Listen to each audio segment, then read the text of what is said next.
Order order. আসামি কি কিছু বলতে চায়? হ্যাঁ, আমি ভুল করেছি, আমি অপরাধী। আমি মোবাইল ছাড়া খেতে চাইনি, কিন্তু খেতে চাইনি বলে কেউ গল্প করে আদর করে খাওয়াইনি তো। আমাকে মোবাইল দিয়ে ভুলিয়েছে, আমিও ভুলেছি। এখন মোবাইল ছাড়া খেতে ইচ্ছে করে না।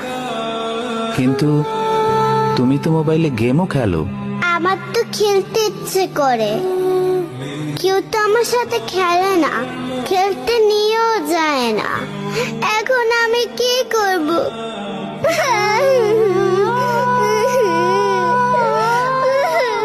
সন্তানকে দোষ দেওয়ার আগে একবার নিজেকে প্রশ্ন করুন, আপনি তাকে কতটা সময় দিচ্ছেন। সন্তানকে